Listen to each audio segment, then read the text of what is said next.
गया? नमस्कार भाई सभी को। सभी बच्चे जय मां सरस्वती का नाम ले भी।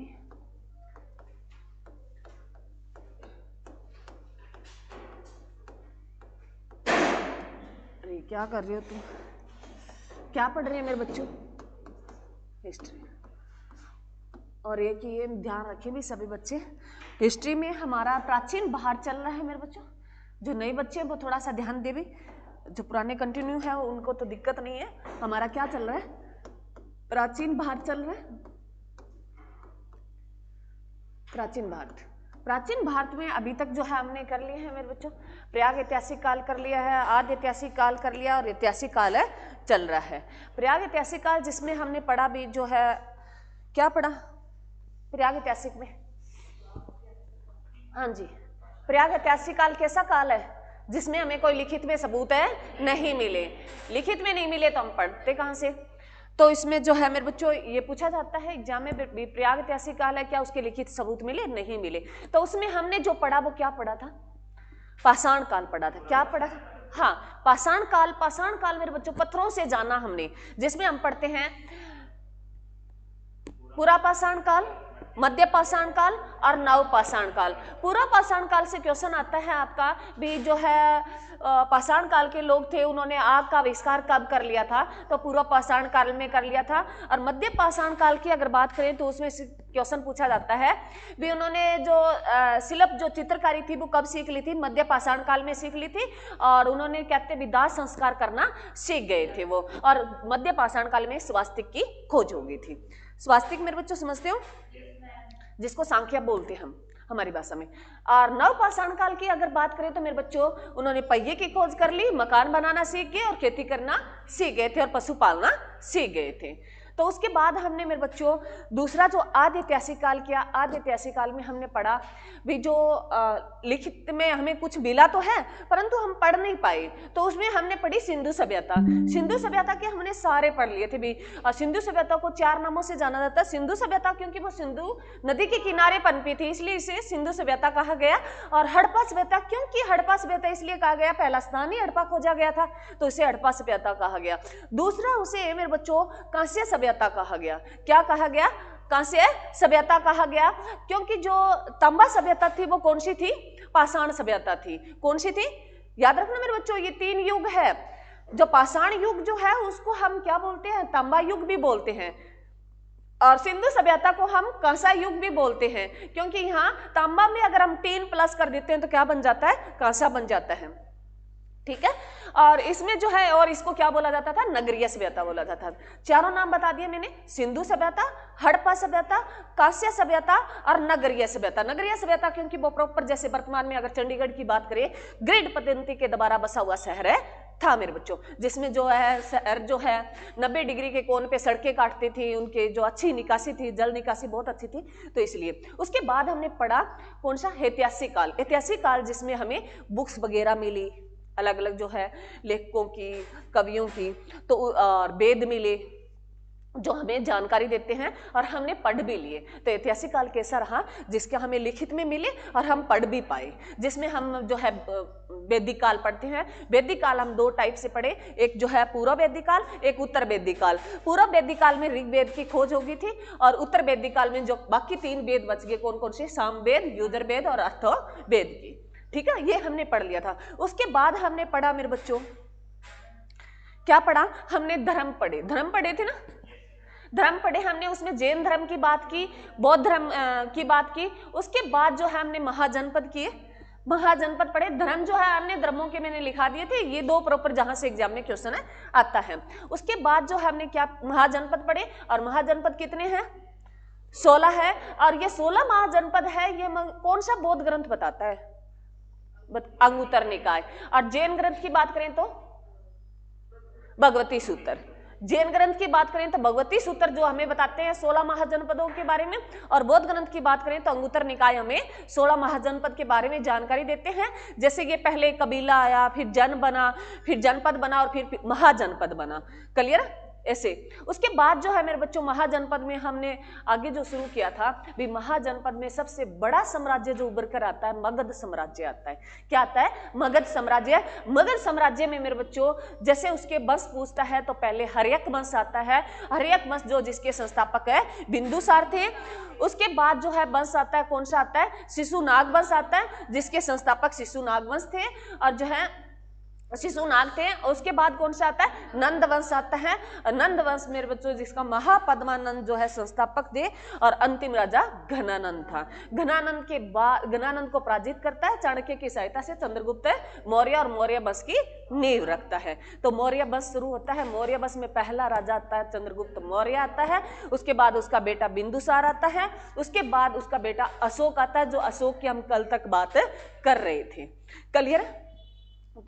उसके बाद जो अंतिम मौर्य वंश का राजा आता है वो बृहद्रथ आता है। और बृहद्रथ जो मेरे बच्चों सुनना है, लिखना नहीं है तुम्हें। अंतिम राजा मौर्य वंश का प्राचीन काल में कौन सा चल रहा था? हमारा मौर्य वंश चल रहा है। मौर्य वंश जो कंप्लीट हो गया है, मौर्योत्तर काल करेंगे अब। मौर्य वंश में जो अंतिम राजा होता है कौन होता है मेरे बच्चों? अंतिम राजा कौन होता है? बृहद्रथ होता है।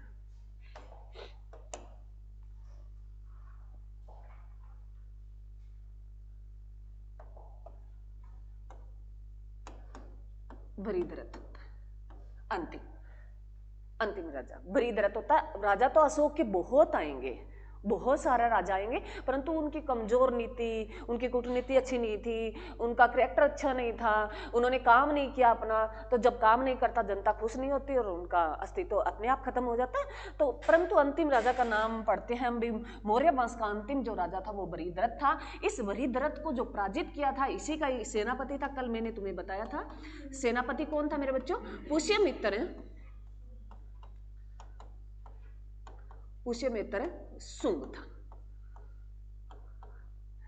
यही बताया था। यहां तक हमने कर लिया था, यहां तक हमने कंप्लीट कर लिया है। अब इससे आगे की कहानी सुनो, थोड़ा सा मैं कहानी बता देती हूं तुम्हें क्या है। इसके बाद जो है मेरे बच्चों मौर्य वंश का जो है समापन हो जाता है, मौर्योत्तर काल आता है। अगर तुम देखो, अगर जैसे बीजेपी, अब मान लो, अब जोड़ के बताती हूँ मैं कैसे। जैसे बीजेपी है, हर जगह बीजेपी है लगभग। जैसे अगर बात करें उत्तराखंड को छोड़ के, हिमाचल को छोड़ के और वेस्ट बंगाल को छोड़ के, बाकी लगभग बीजेपी ने अपनी सीट मान लो कर रखा है। तो अगर बात में अगर करें तो और भी जो है पार्टियां अभी काम कर रही है ना नीचे नीचे, धीरे धीरे वो एक बड़ी पार्टी के रूप में आ जाएगी, अस्तित्व में कभी भी तो आएगी। अगर हम इस दौर को कहें, बीजेपी दौर चल रहा है, जैसे मौर्य दौर चल रहा था, तो वहां भी छोटे छोटे जो है राजा पनप रहे थे जो अपनी कूटनीतियों से राज करना चाह रहे थे। तो वो एक विशाल रूप लेते हैं। छोटे छोटे राजा आएंगे जो अपने साम्राज्य का विस्तार करेंगे, जिसको हम जो इसके बाद जो आएगा इसको मौर्योत्तर काल इसलिए बोला जाता है। उसको क्या बोला जाता है? मौर्योत्तर काल। भी उसी के टाइम के ही हैं, परंतु वो धीरे धीरे काम कर रहे हैं और वो बाद में एक अस्तित्व के रूप में हमें दिखाई देगा, क्योंकि मौर्य वंश का तो अंत हो गया, क्योंकि उनके राजा जो है। और मैंने तुम्हें हमेशा बताती हूँ भी, जो एक बार कोई भी, चाहे धन हो, शिक्षा हो, कुछ भी हो, पीक लेवल पर जाने के बाद उसमें डाउन आता ही आता है। ये तुम कभी भी देख लेना भी, एक बार जो है चढ़ने में टाइम लगता है, परंतु पीक लेवल आने के बाद उसमें क्या होता है, फिर गिरना भी शुरू हो जाता है। चाहे वो कोई भी हो, समय का पहिया घूमता रहता है। तो कभी भी ऐसे मत सोचना भी मैंने इतने एग्जाम दे लिए, इतना मैंने कर लिया, भी अभी तक हुआ नहीं, मैंने इतना पढ़ लिया। तो मेरे बच्चों आता है टाइम, परंतु टाइम लगता है। क्या पता हमारी कहाँ कमी रहेगी। किसी बच्चे का जल्दी आ जाता है, किसी को टाइम लगता है, तो ये पहिया घूमता रहता है। तो ऐसे ही मौर्य वंश का था, तो उनका पीक लेवल था। तो क्योंकि उसमें 3 प्रतापी राजा हुए हैं। कौन हुए? चंद्रगुप्त मौर्य, बिंदुसार और जो है अशोक। उसके बाद उनका जो है डाउन चली गई स्थिति और जो है मौर्य वंश का समापन हो गया। और उसमें उभर के सामने आता है, कौन सा आता है? मौर्योत्तर काल आता है मेरे बच्चों। कौन सा आता है? मौर्योत्तर काल। मौर्योत्तर काल की कल मैंने तुम्हें 3 शैलियां बता दी थी भी। मौर्य काल की 3 शैलियां पूछ लेता है तो गंधार शैली, मथुरा शैली और अमरावती शैली, ये कल हमने बात है कर ली थी। गंधार शैली जो पाकिस्तान हमें पश्चिम भारत में देखने को मिलती है, और मथुरा शैली जो हमें मध्य भारत में देखने को मिलती है, यूपी और मध्य प्रदेश वाला क्षेत्र अगर बात करें, उसमें जो इमारतें बनी हुई थी, मंदिर बने हुए थे, उनकी कलाकारी थी वो थी। और अगर बात करें जो अमरावती शैली है मेरे बच्चों, मैंने कहा दक्षिण भारत में देखने को मिलती है, गोदावरी नदी के क्षेत्र के आसपास ही है गोदावरी नदी। और गोदावरी नदी जिसे हम भारत की क्या बोलते हैं, दक्षिणी गंगा बोलते हैं। क्या बोलते हैं मेरे बच्चों, दक्षिणी गंगा बोलते हैं। और एक ऑप्शन में ये क्वेश्चन बहुत बार पूछा गया है भी दक्षिण भारत की गंगा किसे बोलते हैं, गोदावरी नदी को बोलते हैं और कावेरी नदी को बोलते हैं। ऑप्शन में दोनों हो तो किसको चुनना है, कावेरी नदी को चुनना है। ऑप्शन में दोनों हो तो किसको चुनना है, कावेरी नदी को चुनना है। ऑप्शन में कावेरी नदी नहीं है तो किसको चुनना है, गोदावरी नदी। क्लियर। उसके नीचे वाला क्षेत्र जो है उसमें आंध्र प्रदेश तेलंगाना वाला क्षेत्र आता है, वहां अमरावती जो है शैली उभर के आती है। और मौर्योत्तर काल जो है मेरे बच्चों, इसमें जो राजा बनेंगे वो दो प्रकार से आएंगे, एक ब्राह्मण वंश से आएंगे, एक क्या आएंगे, ब्राह्मण वंश से आएंगे, ब्राह्मण वंश मेरे बच्चों। और एक जो अन्य वंश आएगा, एक अन्य वंश आएगा, जिसमें अन्य वंश में अगर ब्राह्मण वंश में बात करें तो हम किसको, सुंग वंश की बात करेंगे। पहले सुंग कई बार ऐसा भी लिखा आता है, तुम्हें देखना नहीं है, दुए वाला सह भी लिखा जाता है और सड़क वाला सह भी लिखा आता है। सुंग वंश आएगा मेरे बच्चों इसमें। सुंग वंश के बाद अगर बात करें हम कणो वंश आएगा, इसका नामात्र है मेरे बच्चों, कणो वंश आएगा। कणो वंश की बात करें अगर बाद में तो कौन सा वंश आएगा कणो वंश के बाद में, कणो वंश के सुंग वंश, कणो वंश और सातवाहन वंश आएगा मेरे बच्चों। सातवाहन वंश के बाद बात करें तो कौन सा वंश आएगा, कौन सा आएगा, शक वंश आएगा मेरे बच्चों। और शक वंश के बाद बात करें चेदी वंश, वो अन्य वंश में आएगा, चेदी वंश। और चेदी वंश के बाद आएगा मेरे बच्चों कुषाण वंश।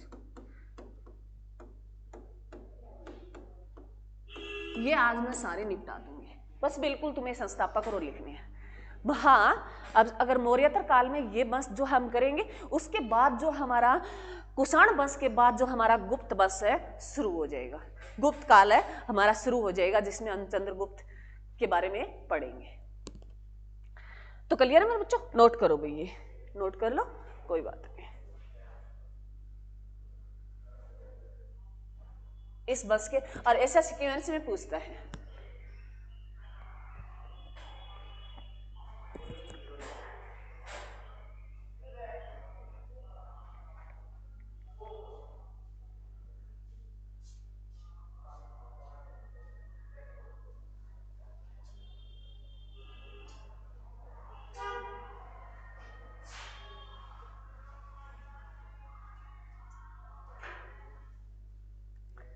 लिख लिया भाई, ये सीक्वेंस तुमसे कई बार पूछ लेगा इनका।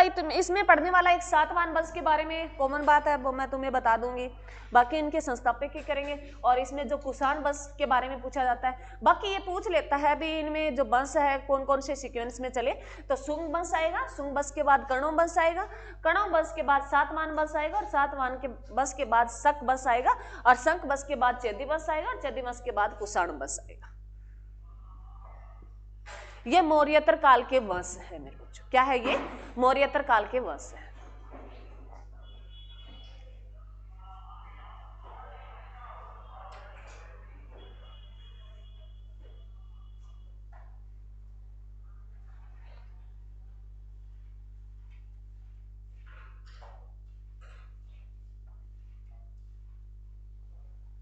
लिख लिया मेरे बच्चों, अरे लिख लिया सभी ने, अरे ये फोन बंद कर दे भाई।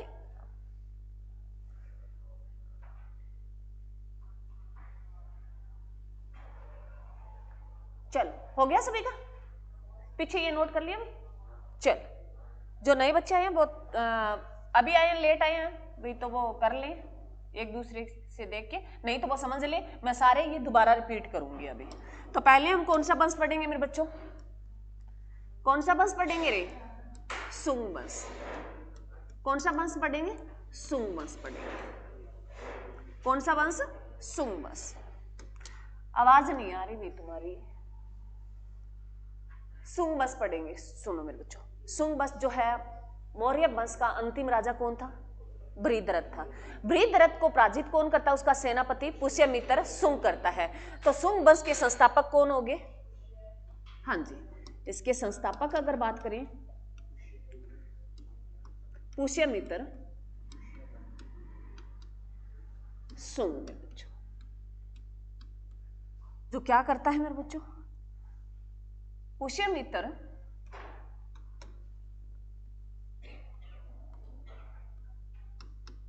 मौर्य वंश के अंतिम राजा बृहद्रथ को पराजित करके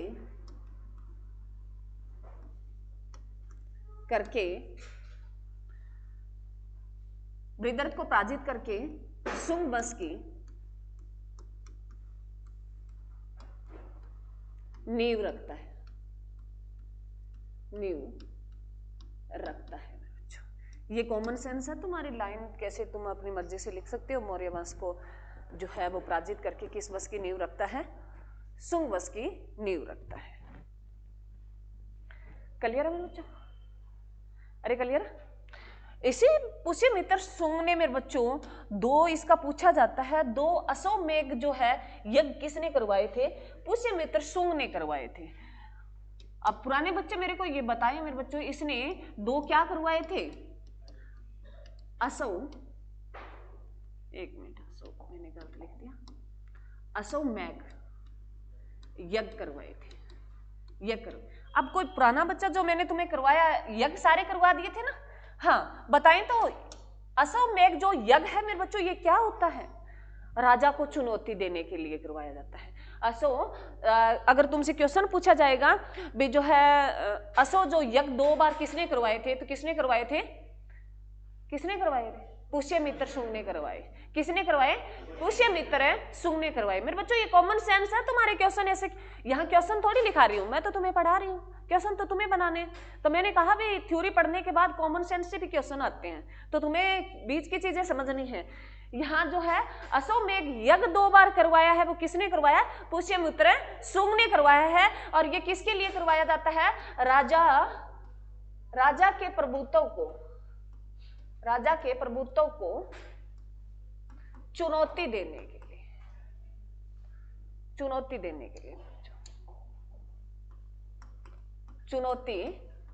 के लिए ये मैंने पीछे करवा दिए हैं मेरे बच्चों, चुनौती देने, राजा के प्रभुत्व को चुनौती देने के लिए करवाए जाते हैं। तो 2 करवाए थे, किसने करवाए थे, पुष्यमित्र ने करवाए थे। कहते हैं मेरे बच्चों जो है शुंग वंश थे, इसके समकालीन जो है लेखक थे, समकालीन कवि जो थे, लेखक थे, एक समकालीन जो इसके रहे, एक मनु रहा और एक पतंजलि रहा। मैंने तुम्हें बुक लिखाई है ना, मनु की भी लिखाई है और पतंजलि की लिखाई है। 2 व्यक्ति रहे, इसके समकालीन रहे मेरे बच्चों। ये कवि है जो लेखक है, उनके समकालीन, किसके समकालीन है, ये पुष्यमित्र शुंग के समकालीन है। पुष्यमित्र के समकालीन रहे मनु और पतंजलि रहा। तो मनु ने कौन सी बुक लिखी है मेरे बच्चों, मनु ने कौन सी बुक लिखी है, मनु संहिता लिखी है। और पतंजलि ने महाभाष्य लिखी है। मनु ने कौन सी पुस्तक लिखी है, मनु संहिता लिखी है। और जो है पतंजलि ने कौन सी लिखी है, महाभाष्य लिखी है। अब पतंजलि से क्वेश्चन आता है मेरे बच्चों, अभी करंट का क्वेश्चन है, लिख लो, यहाँ लिखा देती हूँ। मैंने तय लिख दिया, क्या लय है मेरे बच्चों, ध्यान रखना। ये मेरे थोड़ा सा कर देती, चलो वाइट है क्या, चलो लय लिख लेना। ये तय की शेप में आ गया था, लय भी लिख लिया मेरे बच्चों। एक जो है पतंजलि जो है, ये हरिद्वार में एक यूनिवर्सिटी बनेगी, अभी जो घोषणा की गई है भी, पतंजलि जो है हरिद्वार, पतंजलि जो योग सेंटर जो बड़ा संस्थान है, कहाँ पड़ता है, हरिद्वार में पड़ता है। कहाँ पड़ता है मेरे बच्चों, हरिद्वार में। हरिद्वार क्या बनेगी, यूनिवर्सिटी बनेगी। लिख लो, ये 2025 में अभी घोषणा की गई है। पतंजलि जो है यूनिवर्सिटी, पतंजलि विश्वविद्यालय बनेगा। लिखो तुम, अरे समझे नहीं तुम, मेरे तरफ ऐसे देख रहे हो जैसे तुमने पहली बार नाम सुना। पहले सुनो, कोई बात नहीं, सुन लो पहले, क्योंकि जब तक तुम्हें समझ में नहीं आएगा तो उसका लिखाने का कोई फायदा ही नहीं है। पतंजलि मेरे बच्चों क्या है, एक प्रोडक्ट। पतंजलि एक संगठन बना है, पतंजलि एक संस्थान बना है, प्रोडक्ट के नाम आता है, ब्रांड आते हैं पतंजलि के। और जो है पतंजलि के जो संस्थापक है वो कौन है, हाँ, पंतजलि के संस्थापक कौन है मेरे बच्चों? बाबा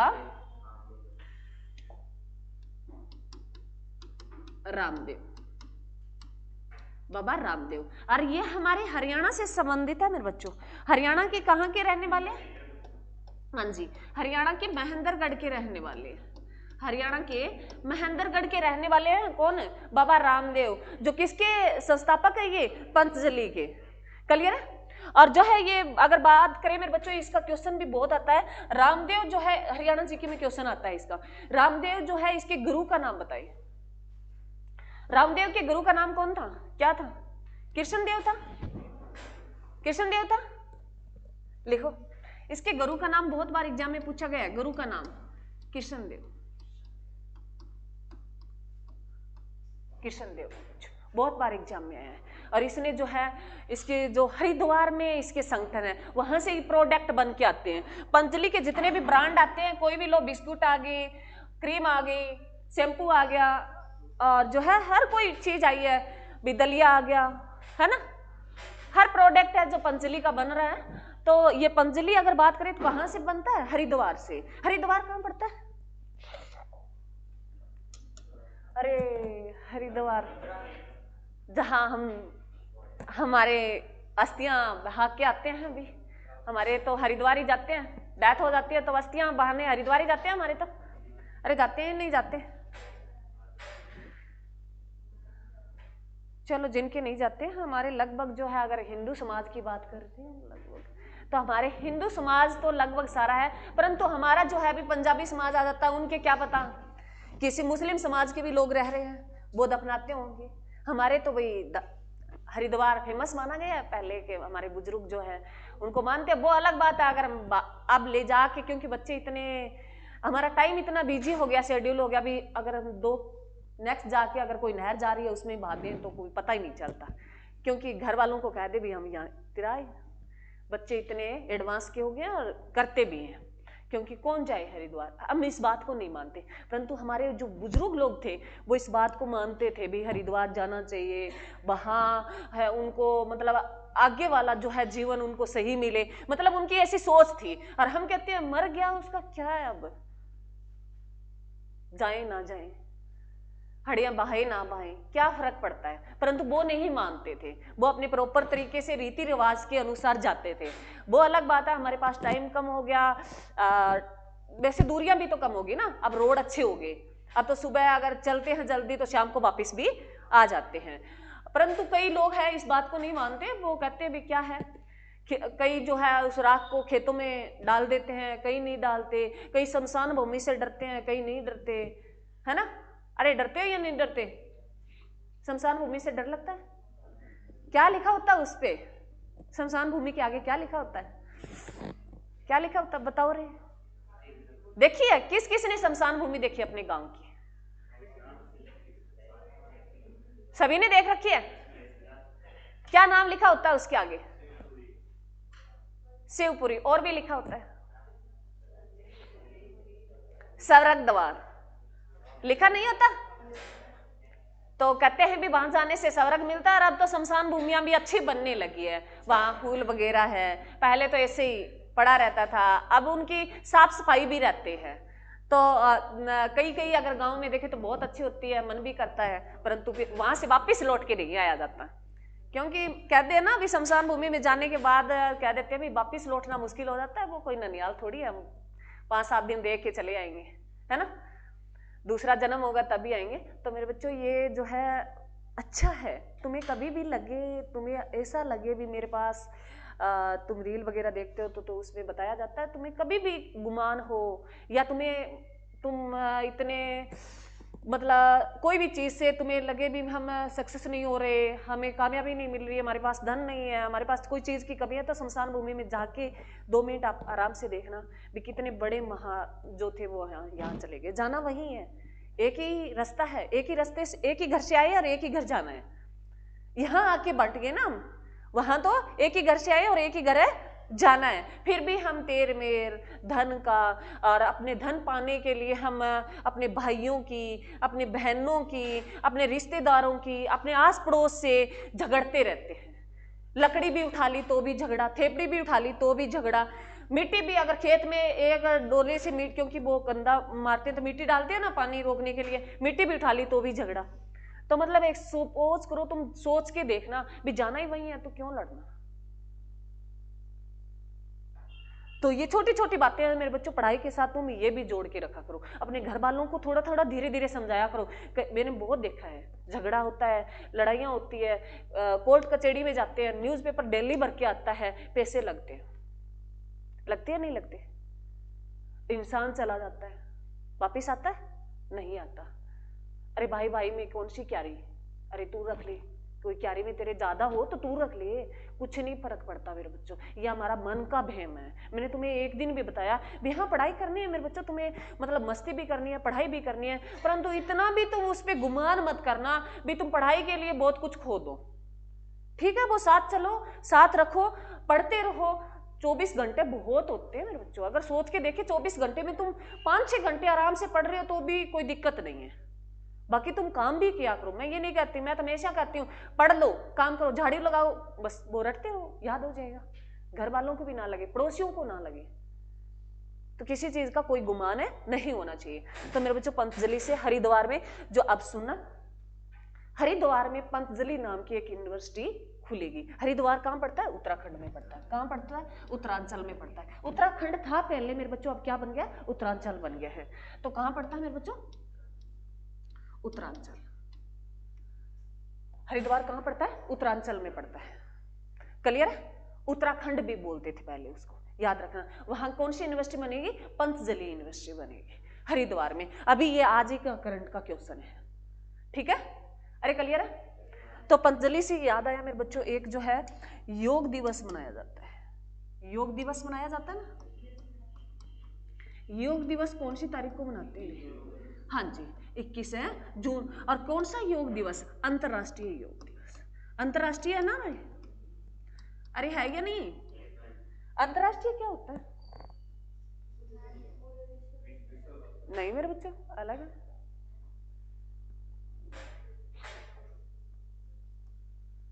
वर्ल्ड इंटरनेशनल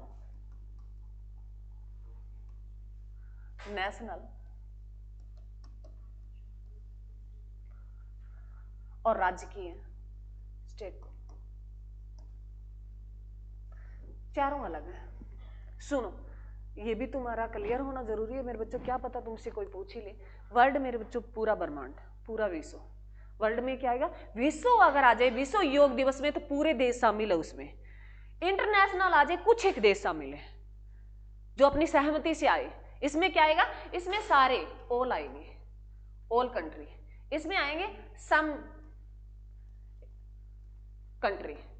इसमें आएंगे नेशनल, अपना भारत जैसे, भारत का हो गया, यूएसए का कोई अलग होगा तो राष्ट्रीय बोलते हैं उसको। स्टेट आ गया भी भारत में, जैसे हरियाणा का कोई आ गया, हरियाणा का जैसे अगर शहीदी दिवस करें राज्य स्तरीय जो होता है। तो याद रखना वर्ल्ड में सारा ऑल कंट्री उस बात से सहमत है, ठीक है? और इंटरनेशनल में कुछ एक कंट्री सहमत है उस बात से, जैसे कुछ एक कंट्री चाहती है योग दिवस जो अंतरराष्ट्रीय लेवल पे है, तो याद रखना। और नेशनल में भारत में जो स्पेशल डे मनाया जाता है वो, और जो स्टेट लेवल पे हरियाणा का, जैसे अगर शहीदी दिवस की बात करें तो हम कौन सा बनाते हैं? राव तुल्ला राम की बनाते हैं, ठीक है? अरे क्लियर है? समझ में आया? तो ये याद रखना मेरे बच्चों। ये भी चलो यहाँ तक हो गया। क्या चल रहा था हमारा? हिस्ट्री वाला रह गया। हाँ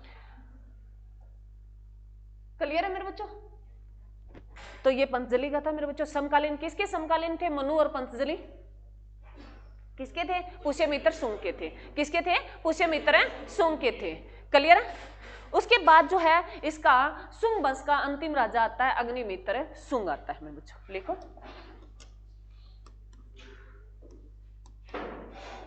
शुंग वंश का अंतिम राजा कौन आता है? अग्निमित्र शुंग आता है।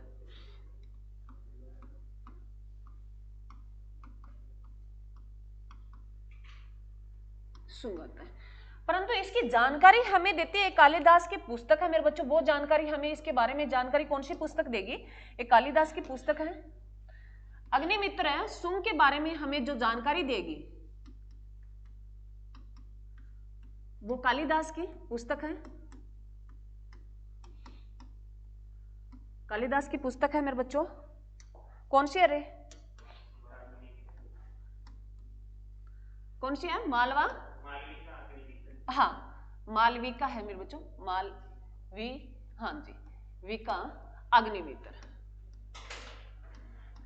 इसके पीछे ये लिख लेना मेरे बच्चों, मैं लिख देती हूँ, 1 मिनट पूरा कंप्लीट कर देती हूँ, 1 मिनट रुको। ये नाम इसके पीछे लिखना है, ये जो मैंने अलग लिखा है मैं ये पीछे लिख देती हूँ उसकी, मालविका अग्निमित्र।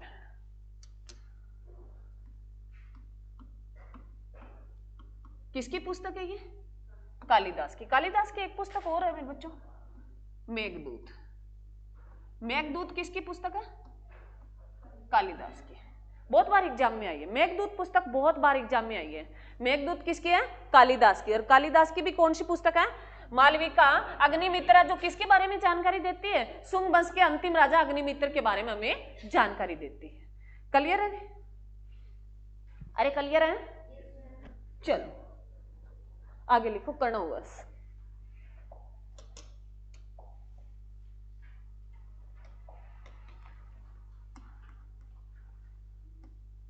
कर्णवंश, कर्णवंश जो है मेरे बच्चों, इसके अगर संस्थापक की बात करें कर्णवंश के, तो संस्थापक कौन है रे? संस्थापक की बात करें तो वासुदेव है मेरे बच्चों। कौन है? वासुदेव। कर्णवंश के संस्थापक जो हैं वासुदेव हैं। और इसके अंतिम जो अगर बात करें, अंतिम राजा की कौन थे? सुशर्मा थे। अंतिम राजा कौन थे? सुशर्मा।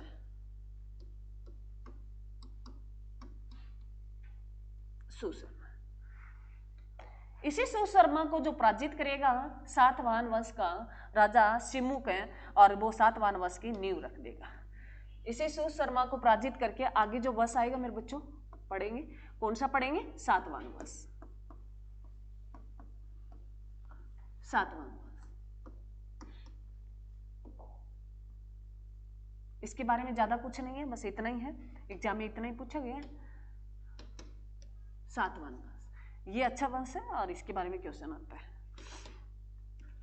सातवाहन वंश की जो नींव रखता है वो सिमुक रखता है। सिमुक नाम का व्यक्ति रखता है। और सिमुक है किसको पराजित करता है? सातवाहन वंश की नींव कौन रखता है? सिमुक रखता है। सिमुक है कर्णवंश, कर्णवंश के राजा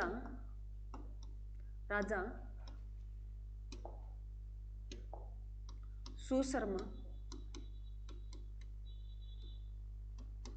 को पराजित करके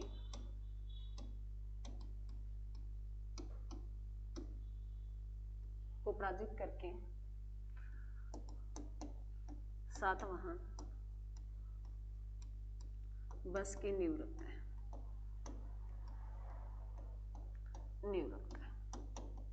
तो इससे दोनों क्वेश्चन क्लियर हो गए। एक तो है सुशर्मा की हत्या किसने की थी और इसको पराजित किसने किया था? सिमुक ने किया था। और सिमुक ने इसको पराजित करके किस वंश की नींव रख दी? सातवाहन वंश की नींव रख दी थी।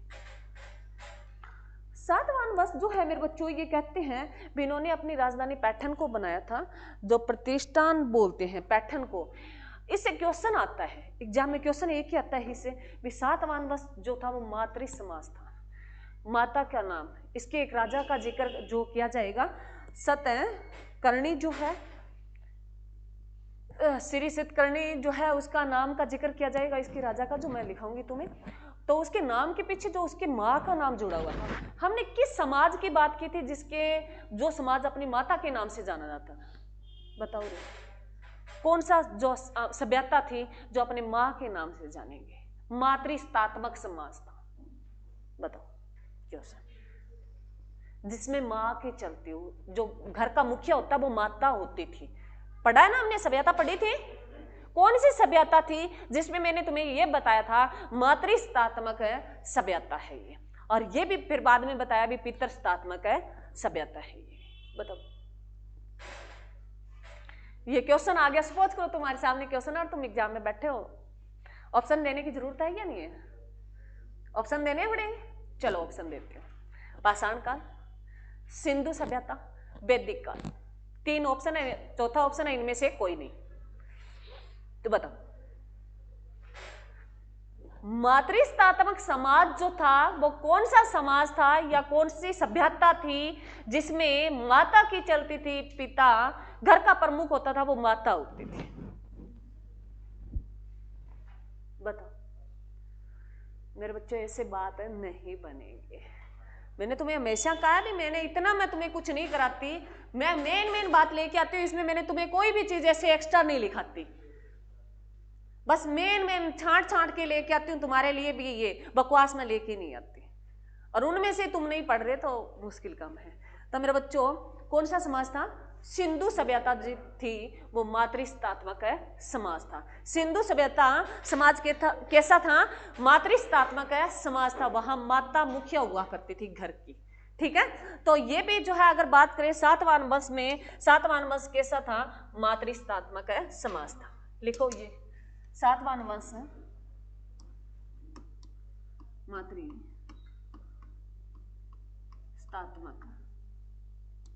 समाज था, जहां माता मुखिया हुआ करती थी। मातृत्वात्मक कह नहीं लगाया क्या?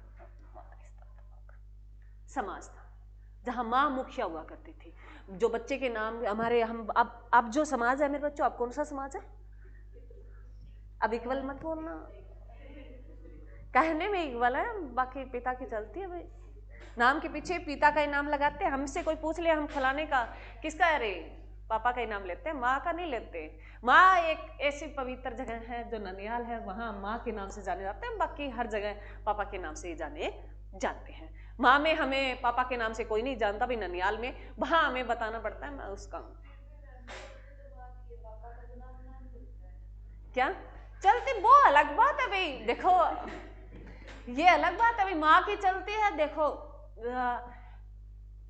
तुमने तो फेरे ले रखे हैं, उसको तो पता है भाई, फेरे नहीं ले रखे उसको नहीं पता। तो फेरों पे तुम्हें हमने सुन रखा है 7 वचन बनाए जाते हैं, तो उस वचन में एक वचन बोला जाता है भी, कोई भी काम कर रहे हो, बहुत सारे वचन बोले जाते हैं, तो पत्नी की आज्ञा लेनी जरूरी है और वो सहमत हैं। और लेडीज एक ऐसी औरत है, जो लेडीज अगर बात करें तो उसमें हर क्वालिटी है, वो हर चीज देखती है। खाना अगर थोड़ा बचा है तो वो छोड़ देती है कि मेरे बच्चे आएंगे, मेरा आदमी आएगा, वो खाना खाएगा, तो वो छोड़ देती है, वो अपनी भूख को मार जाती है। अगर उस जगह आदमी होता, देख लेंगे अपने आप बना लेगी, ना बनाए भूखा रहे, ठीक है, उसको भी पता चलेगा आज थोड़ी रोटी बनाई है। आदमी नहीं रह सकता। तो ये माँ में एक खास क्वालिटी होती है, ये तुम जज कर लेना कभी भी। माँ चाय बना रखी है, कम पड़ी है, तुम्हारे बस का टाइम हो गया, माँ देख लेगी टाइम हो गया भी चाय पीनी है, मन कर रहा हो माँ का, तो भी मन मार जाती है भी बच्चा आएगा और चाय पिएगा। तो माँ में ये खास क्वालिटी है। बाप नहीं करता, बाप बहुत अच्छा पद में नहीं कहती भी, बाप बहुत बेस्ट है, बाप के बगैर भी दुनिया कुछ नहीं है। परंतु मैं ये कहती हूँ भी ये गुण जो है डाले गए। और लड़की घर छोड़ के क्यों जाए, लड़का क्यों नहीं आता? शादी करके लड़की क्यों जाती है, क्यों छोड़ती है वो? और एक टाइम इतना होता है उसमें चेंज कर देता है मालिक। हम माँ को भूल जाते हैं, माँ बाप को भूल जाते हैं, उस परिवार को भूल जाते हैं जिसके साथ हमने खेला, वहां रहे, हर चीजें सीखी। उस समाज को हम एक टाइम बीत जाता है, 10-15 साल हो जाता है, तो उसको भूल ही जाते हैं बिल्कुल। हर बंधन तोड़ देते हैं, नया बंधन बना लेते हैं। जो हम किसी को जानते हैं, मैंने कहा शादी कर देते हैं, बस 5-7 दिन ढोल बजाए, मेहंदी लगा दी, हल्दी लगा दी और दूसरे बंदे के पीछे डाल दिया। अब उस बंदे को नाम जानते हैं, फिर भी तो हम रहते हैं ना। ये चेंज करता है ना मालिक। अरे कुछ गुण ही डाले हैं तो हमें इतना समाज बदलना पड़ता है, उसके प्रति हम रहते हैं, उसके घर को एक्सेप्ट करते हैं, वो अलग बात। अब तुम ये मत कह देना मैडम तलाक भी बहुत होते हैं, ऐसे बहस नहीं चलती मेरे बच्चों। तो कुछ रोकना भी पड़ता है। क्या तुम्हारी मम्मियों ने देखा पुराने जमाने में तलाक? अब तो सिस्टम बदल गया, क्योंकि लड़कियां पढ़ रही है, वो सीख रही है। हमें प्रेशर, पहले माओं पे अगर बात ना करें, हमारी माओं के साथ अत्याचार ना हुआ तो क्या हुआ? और कुछ तुमने देखे होंगे गांव में अत्याचार भी होते हैं, लेडीज को कूट दिया जाता था, अभी भी मार दिया जाता है कई जगह, तो वो भी तो गलत है ना। लड़कियां एक कर दे कांड तो इतनी वायरल होती है, बस कुछ नहीं है। और लड़के हर दिन कर दे, तुम रात को 10 बजे आओ कोई दिक्कत नहीं है, हम 6 बजे से ज्यादा लेट हो गए तो 1000 सवाल होते हैं। तो ये अलग है मेरे बच्चों, इस सिस्टम को छोड़ो, ये कभी भी सुधर नहीं सकता। परंतु कुछ है चीजें हम अपने आप के हिसाब से जो माहौल बना सकते हैं। तो ये कैसा समाज था? मातृस्थात्मक समाज था। कौन सा समकालीन वंश था वो कैसा समाज था? मातृस्थात्मक था। बाकी पितृस्थात्मक है। और सिंधु सभ्यता जो कैसी सिंधु सभ्यता थी वो मातृस्थात्मक थी। क्लियर? अरे क्लियर? तो मेरे बच्चों इसमें एग्जाम में क्वेश्चन आता है भी शीशे के सिक्के चलाने वाला कौन सा वंश था? तो शीशे के सिक्के किस वंश ने चलाए थे? सातवां वंश ने चलाए थे। शीशे के सिक्के, शीशे के सिक्के, अरे सिक्के जानते हो, 5 का नोट है, 10 का, वो शीशे के सिक्के चलाने वाला वंश, शीशे के सिक्के चलाने वाला वंश कौन सा था? सातवां वंश था। कौन सा था? सातवां वंश था।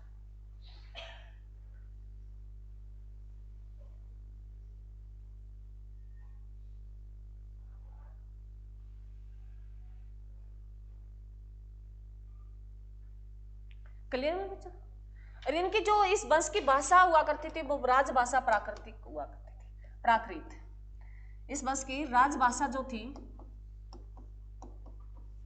राजभाषा कौन सी थी? प्राकृत थी। अब तुम बताओ किस धर्म की प्राकृत भाषा थी? प्राकृत जो थी मेरे बच्चों ये किस धर्म की थी? जैन धर्म की थी या बौद्ध धर्म की? जैन धर्म की कैसी भाषा थी? प्राकृत थी। तो याद रखना सातवां वंश की जो भाषा थी वो कौन सी थी? राजभाषा प्राकृत थी। आम जनता लोग जो प्राकृत भाषा में बोलते थे। और इस प्राकृत भाषा की अगर लिपि पूछे तो कौन सी लिपि है मेरे बच्चों? लिपि पूछे तो बर्मी लिपि। कौन सी है? बर्मी लिपि। बर्मी लिपि, बर्मी लिपि प्राकृत भाषा की अगर पूछे। और पाली भाषा कौन से धर्म की थी? जैन धर्म की। नहीं, अरे बौद्ध धर्म की थी। जैन धर्म की कौन सी थी? प्राकृत थी। और जो है एक याद रख लेना, एक अपने आप याद रह जाएगी, पाली बौद्ध धर्म की थी। क्लियर? और इसका अंतिम राजा था वो शतकर्णी था मेरे बच्चों। लिख लो, ये भी लिखो। सातवां वंश का अंतिम राजा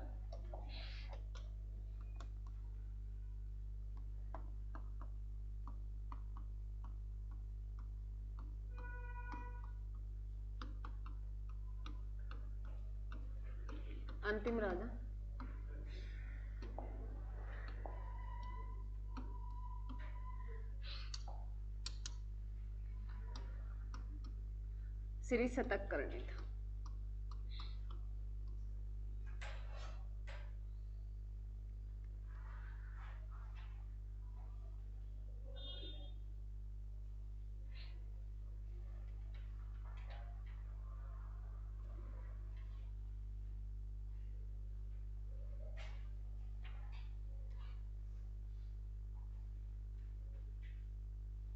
आगे लिखो मेरे बच्चा, कौन सा वंश आएगा? कौन सा वंश पढ़ेंगे? मैंने सारे लिखो। शंख वंश लिखो।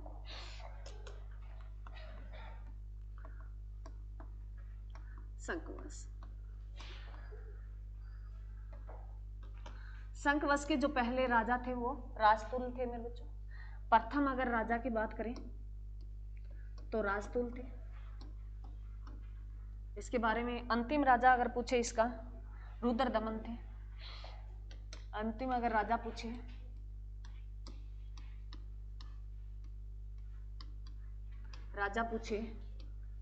तो रुद्रदमन थे।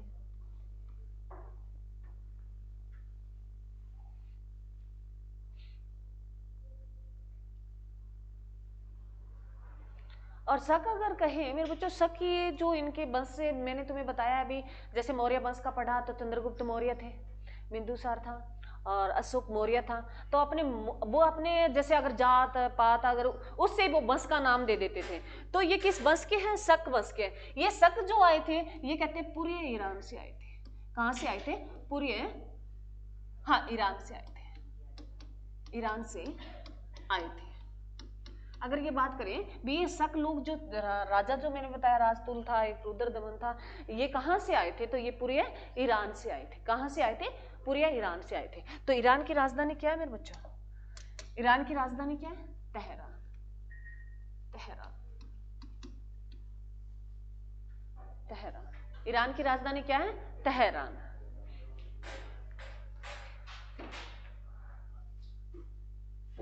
क्लियर है?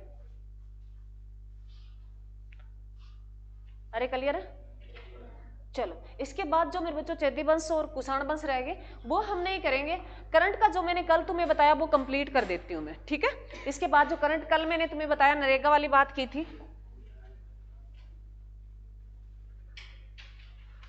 ये हो गया सभी का। तो हमने कौन सा बातें नहीं में, अरे तुम बातें मत क्या करो, अब मेरे दिमाग में कुछ चल रहा होता है, ध्यान तुम्हारी तरफ होता है तो मैं वो निकल जाता है मेरे दिमाग से। मैंने कहा कि जब तुम जितनी कम बातें करोगे मैं तुम्हें उतना अच्छा कंटेंट दूंगी, नहीं तो मैं ये सोचूंगी इनको ठीक है करवा के चली जा। मैं हमेशा सोचती हूँ जितना मैं खुद मेरे लिए पढ़ती हूँ वही तुम्हें कराती हूँ। तो मेरे बच्चों हमने क्या पढ़ा? मौर्योत्तर काल पढ़ा। मौर्योत्तर काल क्या था मेरे बच्चों? उसमें एक ब्राह्मण वंश के राजा है और एक अन्य वंश के राजा है। ब्राह्मण वंश में हमने पढ़ा, ब्राह्मण के सारे कर लिए। कौन सा वंश आया मेरे बच्चों? शुंग वंश आया। शुंग वंश जिसकी नींव किसने रखी? पुष्यमित्र है, शुंग ने रखी। उसके बाद जो है शुंग वंश का अंतिम राजा कौन था? कौन था रे? अग्निमित्र था। अग्निमित्र ये हमें कौन सी किसकी पुस्तक बताती है अग्निमित्र के बारे में? कौन सी? कालिदास की पुस्तक जो कौन सी है? मालविका अग्निमित्र मेरे बच्चों। वो पुस्तक हमें जानकारी देती है किसके बारे में? अग्निमित्र। और उसने 2 यज्ञ कराए, कौन से? असव यज्ञ करवाए। जो असव यज्ञ किसके लिए होते हैं? ये राजा के प्रभुत्व को चुनौती के लिए होते हैं। क्लियर है? उसके समकालीन थे मनु और पंतजलि थे। मनु ने मनु संहिता लिखी, पंतजलि ने महाभाष्य लिखी। अरे हाय अल्लो बाद में कर लेना। उसके बाद जो कौन सा वंश आया? कर्णो वंश आया। कर्णो वंश जो है मेरे बच्चों उसकी नींव किसने रखी? वासुदेव ने रखी। और अंतिम राजा कौन था? सुशर्मा था। सुशर्मा को पराजित किसने किया? सातवाहन वंश के राजा सिमुक ने किया और उन्होंने सातवाहन वंश की नींव रखी। सातवाहन वंश में तुम्हें इतना याद रखना है शीशे के सिक्के चलाने वाला वंश कौन था? सातवाहन वंश था। एग्जाम में हजारों बार क्वेश्चन, इन्होंने चांदी सोने उनके भी सिक्के चलाए हैं, परंतु एग्जाम में शीशे के सिक्के पूछा गया है। शीशे के सिक्के किसने चलाए? सातवाहन वंश ने चलाए। सातवाहन वंश के बाद कौन सा वंश मेरे बच्चों? शंख वंश। शंख वंश जो ये, अरे पकड़िए पकड़िए उसको।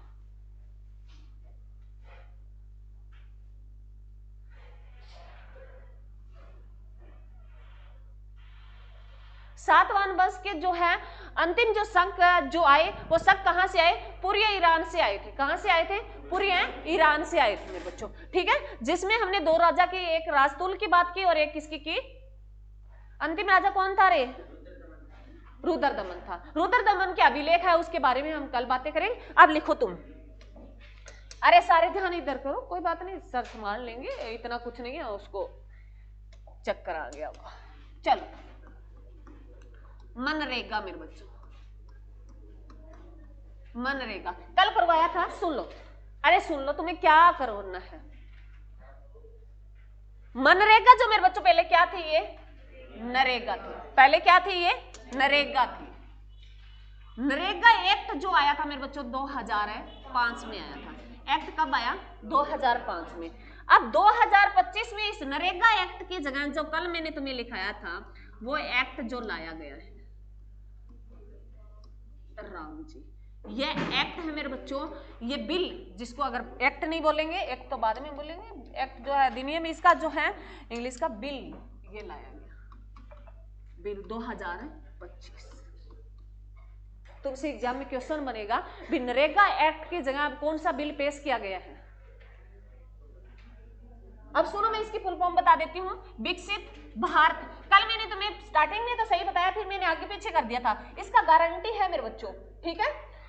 विकसित भारत गारंटी रोजगार और आजीविका मिशन ग्रामीण।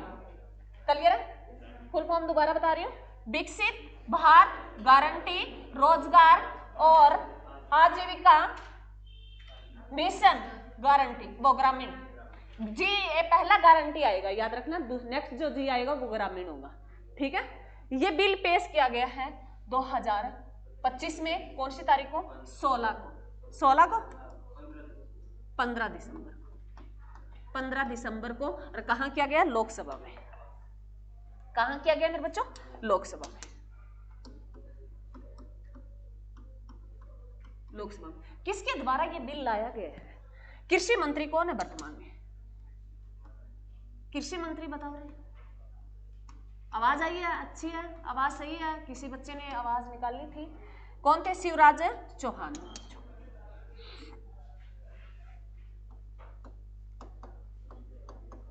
शिवराज चौहान ने ये बिल पेश किया है, कृषि मंत्री है वर्तमान में। शिवराज चौहान ने ये बिल पेश किया है मेरे बच्चों लोकसभा में, जो 15 दिसंबर 2025 को। कौन से किसकी जगह किया है ये बिल पेश? किसकी जगह? मनरेगा नहीं, नरेगा एक्ट की जगह। नरेगा याद रखना मेरे बच्चों, मनरेगा तो बाद में बना ना, याद रखना। किस एक्ट की जगह किया ये? नरेगा एक्ट, जो कब आया था? 2005 में। और जो ही है नरेगा, पहले इस मैं को मिटा ही देती हूँ, ये बड़ी दिक्कत करेगा। चलो तो मेरे बच्चों इस नरेगा एक्ट का जो है बिल, अब कौन सा बिल पेश कर दिया? विकसित भारत गारंटी रोजगार और आजीविका मिशन ग्रामीण, ये बिल पेश किया गया है नरेगा की जगह। नरेगा क्या है मेरे बच्चों? नरेगा क्या है? बताओ। नेशनल रोजगार, क्या बताओ फुल फॉर्म बताओ इसकी? ये तो बहुत पुराना है, बताओ बनाओ।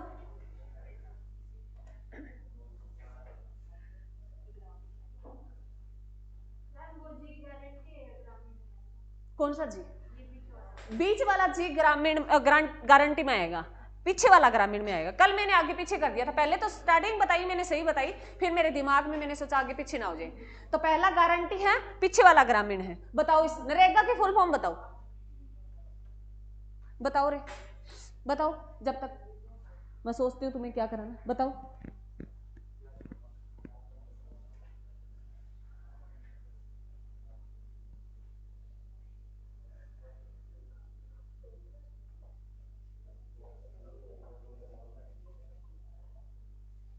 बताओ रे, एक भी बच्चे को फुल फॉर्म याद नहीं है नरेगा की? नेशनल रूरल एम्प्लॉयमेंट, रोजगार हो गया, गारंटी एक्ट। अब याद रह जाएगा, हिंदी में कन्वर्ट कर दो, राष्ट्रीय ग्रामीण रोजगार योजना, याद रह जाएगा।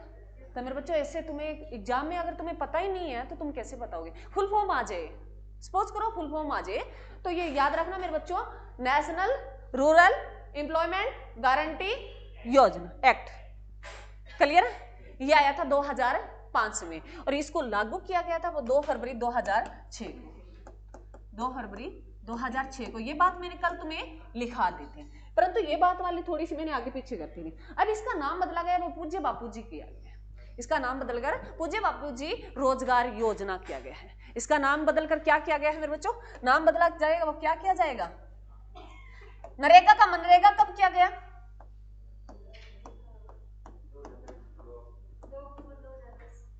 मेरे बच्चों 9 है, 2 अक्टूबर 2009 को नरेगा का मनरेगा किया गया था। नरेगा का नाम बदलकर मनरेगा कब किया गया था? 2 अक्टूबर 2009 में। किसने किया था? पूर्व प्रधानमंत्री मनमोहन सिंह ने किया था। पूर्व प्रधानमंत्री मनमोहन सिंह ने, जो हाल ही में उसकी जो है डेथ हुई थी, जो 26 दिसंबर 2024 को, अब 1 साल हो जाएगा। क्लियर है मेरे बच्चों? अरे क्लियर है? अब इसका जो है, इसका पूज्य बापूजी रोजगार योजना किया जाएगा। कह रही है, क्या पता, अभी तक तो इस पे बहस भी होगी। रोजगार योजना, इसमें क्या कहा गया है मेरे बच्चों? नरेगा एक्ट आया था, इसमें क्या कहा गया था? कितने दिन काम मिलेगा? अरे अब वाला नहीं, पीछे वाला। इसमें क्या कहा गया? भाई 100 दिन काम मिलेगा 1 वर्ष में, 100 दिन है काम मिलेगा। अरे एक तो तुम पीछे हंसो मत, और हंसी वाली बात है तो सभी को बता दो, सारे हंस लेते हैं। सुबह सुबह हंसना भी अच्छी बात है। जब कंटेंट की बात चल रही है मेरे बच्चों, 5-10 मिनट ले लिया करो। मेरा ध्यान तुम्हारी तरफ जाता है, मैंने कहा भाई मेरे दिमाग से स्किप हो जाती है, फिर वो ध्यान नहीं रहती मेरे को। ये चल पड़े ना तो बहुत कुछ है इसमें, और ना चले ना तो फिर मैं आते आते ही निकल जाता है मेरे दिमाग से। मैं ये नहीं कहती भी मैं सब कुछ रिकॉर्ड रखती हूँ, दिमाग का खेल है, क्या पता इससे निकल ही जाए। तो अब सब कुछ याद है और तुम पढ़ लो। तो देखो मेरे बच्चों, इस नरेगा एक्ट आया था तब ये कहा गया भी 1 साल में 100 दिन काम मिलेगा। क्लियर है? अरे क्लियर है। अब ये कहा गया भाई ये जो आ रहा है ना बिल, इसमें कितने दिन काम दिया जाएगा मेरे बच्चों? 125 दिन काम दिया जाएगा, 125 दिन दिया जाएगा एक बरस के अंदर। अब कितने दिन काम दिया जाएगा? 125। और इस पे जो बजट रखा है, जो पैसा रखा है वो 95 करोड़ रखा है, 95,000 करोड़, 95,000 करोड़ रखा। ये मैंने 95,000 लिख दिया, करोड़ लिख लो मेरे बच्चों, सी लिख लो इसके पीछे, 1000 तो लिख ही दिया मैंने पीछे। 95,000 करोड़ जो इसका बजट दिया, पैसा दिया है इस योजना में, कितना? 95,000 करोड़ इसका पैसा दिया है। इसमें कितना दिया है? 95,000 करोड़। ये एग्जाम में तुमसे पूछेगा। अब सुनो, इसमें क्या है मेरे बच्चों, अगर सबसे ज्यादा तुम्हें पूछ ले भी नरेगा दिहाड़ी जो है, मनरेगा दिहाड़ी है, सबसे ज्यादा किस राज्य में मिलती है? तो हमारे हरियाणा में मिलती है मेरे बच्चों। मनरेगा अगर दिहाड़ी की बात करें, मजदूरी की बात करें, मजदूरी की बात करें तो सबसे ज्यादा बात करें अगर मेरे बच्चों तो कहां मिलती है? हरियाणा में। हरियाणा में मिलती है, 400 के आसपास है, 407 है 3 है, मेरे को ध्यान नहीं है, थोड़ा सा प्रॉपर देख लेना तुम। ये अभी जो है 6% बढ़ाया गया था, पीछे ये 367 कुछ था, तो ये देख लेना मेरे बच्चों, 400 के आसपास है, ठीक है, वो तुम कंफर्म करके लिख लेना। परंतु इतना याद रखना, सबसे ज्यादा दिहाड़ी मिलती है, मजदूरी मिलती है, वो कहाँ मिलती है? हरियाणा में मिलती है। और इसमें जो है मेरे बच्चों ये पैसे कैसे दिए जाते हैं? जैसे अगर बात करें, सेंट्रल सरकार भी पैसा देती है ना इस योजना में, अरे देती है नहीं देती, राज्य सरकार भी पैसा इंक्लूड करती है। तो अगर बात करें पूर्वोत्तर जो राज्य है, पूर्वोत्तर जो राज्य है कौन कौन से हैं बताओ रे थोड़ा सा। 7 बहनों का अगर जिक्र करें तो वो पूर्वोत्तर राज्य में आ जाती है लगभग ऑलमोस्टली। सुन लो, पहले सुनने पे फोकस रखो। पूर्वोत्तर राज्य जिसमें 7 बहनों का अगर जिक्र करें, असम, नागालैंड, कोहिमा, मिजोरम, मेघालय, मणिपुर, त्रिपुरा, ये सारे लगभग अगर बात करें ये पूर्वोत्तर राज्य में आते हैं। तो इसमें जो केंद्र सरकार और राज्य सरकार का रोल होता है वो 90-10 का होता है मेरे बच्चों। सुन लो, इसमें जो है सेंट्रल सरकार और स्टेट सरकार, बस सेंटर और स्टेट याद रखना, इसमें 90 और 10 का होता है। जिसमें 90 रुपए अगर मान लो 100 रुपए मिल रहे हैं तो उसमें 90 तो सेंट्रल सरकार देगी और 10 रुपए कौन देगी? राज्य सरकार इंक्लूड करेगी। तब वो मिला के किसी मजदूर को 100 रुपए दिए जाएंगे, ठीक है। अगर मान लो 300 रुपए दिए जा रहे हैं, कहीं मान लो असम में 300 रुपए दी जा रही है मजदूरी नरेगा दिहाड़ी, तो उसमें 9 या 27 तो कौन देगी? 270 रुपए तो कौन देगी? सेंट्रल सरकार देगी। और 30 रुपए कौन देगी? राज्य सरकार, असम खुद देगा, ठीक है। समझ में आया या नहीं आया? अरे आ गया। सेंट्रल सरकार का रोल होता है इसमें 90 का होता है और स्टेट सरकार का रोल होता है वो 10 का होता है। बाकी पूरे भारत में अगर करें तो वो 60-40 का है मेरे बच्चों। ये मैं अगर दोबारा लिख रही हूँ, सेंटर और बाकी पूरे भारत में अब बात करें तो ये 60-40 का है। पूरे राज्य जो है उसका रोल रहेगा 40% रहेगा और सेंट्रल सरकार का रोल रहेगा वो 60% का रहेगा। क्लियर है? अरे क्लियर है? तो ये ध्यान रखना, एग्जाम में क्वेश्चन ऐसा भी पूछ सकता है तुमसे भी, पूर्वोत्तर राज्यों को छोड़ के बाकी पूरे भारत में नरेगा दिहाड़ी जो है उसमें सेंट्रल सरकार का कितना रोल है, केंद्र सरकार कितनी दिहाड़ी देती है? तो 60% है। और राज्य सरकार की बात करें तो 40 देती है। पूर्वोत्तर राज्यों की बात करें तो उसमें 90% कौन देती है? सेंट्रल सरकार देती है और 10% कौन देती है? राज्य सरकार देती है, ठीक है, टोटल का। क्लियर है? तो कितने पैसा दिया गया इसमें?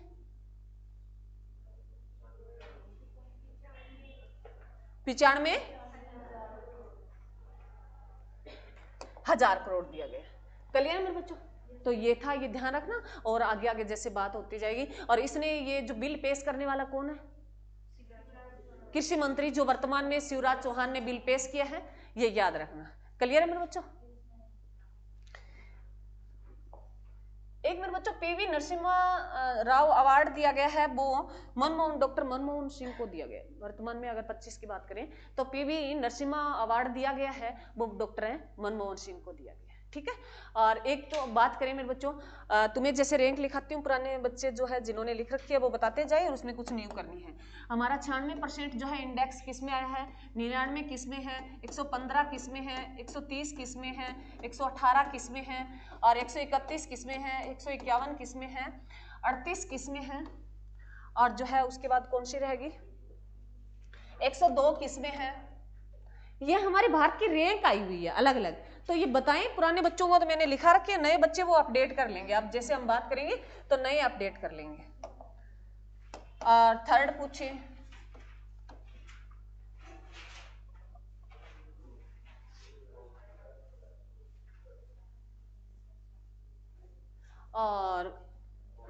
67 पूछे, 85 पूछे। अब लिखो, अब जो बातें ना करें सुन लो, जिन बच्चों को नहीं आती कोई बड़ी बात नहीं है, 2-4 बार करोगे तो आने लग जाएगी। 96 जो हमारा रैंक रही है वो किस में रही है? भ्रष्टाचार में रही है, भ्रष्टाचार में रही है। हम 96 नंबर पे हैं भ्रष्टाचार में, करप्शन में, ठीक है। 99 जो रही है वो किस में? एसडीजी में। जो सस्टेनेबल डेवलपमेंट गोल जो है हमारे 17 जो है गोल, इसकी बाद में बात करूंगी, एसडीजी लिख लो तुम, ठीक है, क्लियर है। 115 किस में? शांति है हमारी, 115 शांति है, और 123 किस में है? एचडीआई में है, और 118 के में? खुशहाली में, खुशहाली में, और 151 किस में? 131 रह गया है, 1 मिनट 131 किस में है मेरे बच्चों? जेंडर गैप में, गैप अंतराल में, ठीक है। 151 किस में? प्रेस में, प्रेस स्वतंत्रता जो हमें इसमें 151 है। 38 किस में?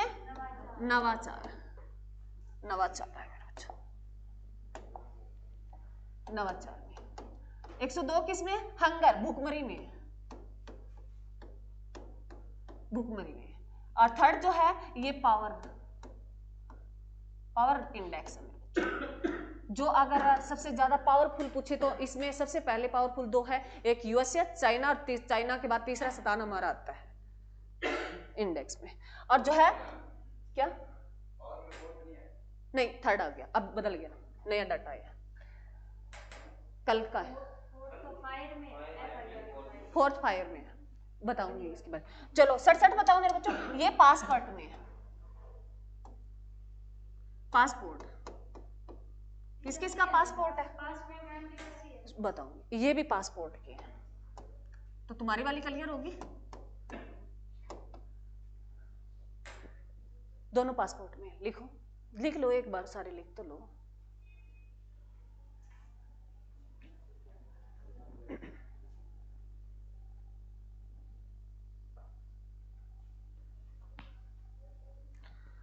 मेरे बच्चों ये हेनले पासपोर्ट में है हमारा, और ये आल्टन कैपिटल पासपोर्ट में है। ये अगर बात करें कनाडा का, अभी हाल ही में आया, ये हाल ही में जारी हुआ है, कनाडा का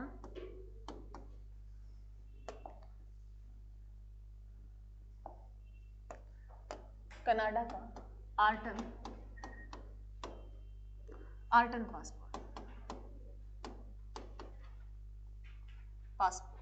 है, पासपोर्ट उसमें है, उसने इंडेक्स जारी किया जिसमें हमारी रैंक क्या ही है, क्या ही है 67। परंतु अगर पूछे भी हमारे देश में वीजा फ्री कितने देश है, तो 74 देशों की हम वीजा फ्री यात्रा कर सकते हैं, 74 हैं देशों की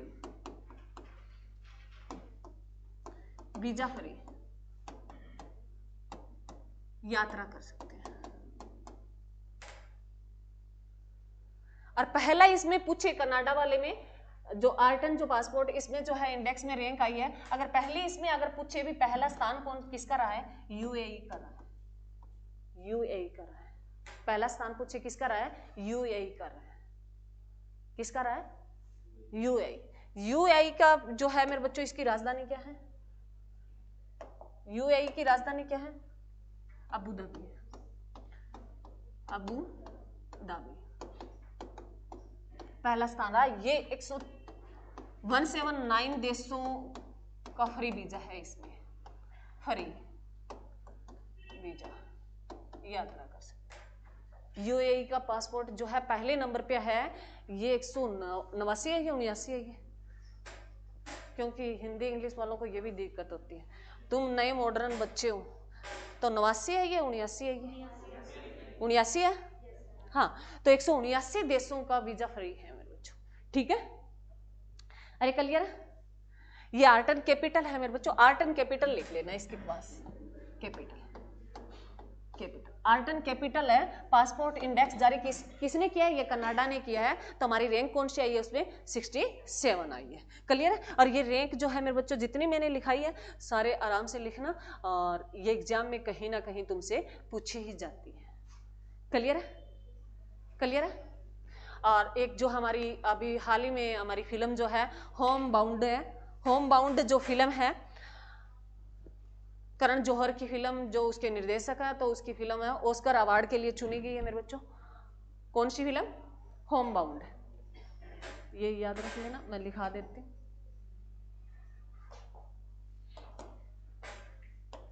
home bound, home bound film है मेरे बच्चों, फिल्म है ये जो है ऑस्कर अवार्ड के लिए चुन ली गई है। और ये 15 फिल्मों में हमारी फिल्म काउंट हुई है। 15 जो है स्टार्टिंग की 15 उसमें हमारा नाम आया। होम बाउंड फिल्म है और ये करण जौहर की है। इसके बारे में मैं तुम्हें लिखा दूंगी, ऑस्कर अवार्ड, ऑस्कर अवार्ड मिलेगा। अभी तक मिला नहीं है, ये मतलब घोषणा कर दी गई है, ऑस्कर है अवार्ड में बच्चों, अवार्ड, अवार्ड। क्लियर है? अरे क्लियर है? चलो ये नोट कर लो, तुम ये साथ साथ पढ़ोगे तो मेरे को नहीं लगता भी तुम्हें मुश्किल लगेगी। कारण जब भी तुम कोई बुक्स पढ़ते हो मेरा यही होता है भी तुम्हें मैं जितना पढ़ाती हूँ, मैं हमेशा कहती हूँ मैं 100% देती नहीं, ना पढ़ाया जाता ना पढ़ा जाता तुमसे 100%। मैं 50-60% के आसपास तुम्हें कंटेंट देती हूँ और उसमें अगर तुम ध्यान से पढ़ते हो तो 100% बहुत जल्दी कवर हो जाता है। नहीं तो एक राजा भी कंप्लीट नहीं होता, मैंने तुम्हें 3-4 बस करवा दिए, अगर तुम बैठते और इतना कंप्लीट भी नहीं होता। तो हमेशा याद रखना, जितना पढ़ा मेरे बच्चों उसको बार बार पढ़ा करो, बातें थोड़ी पढ़ो परंतु कंप्लीट पढ़ो। क्लियर है? Thank you.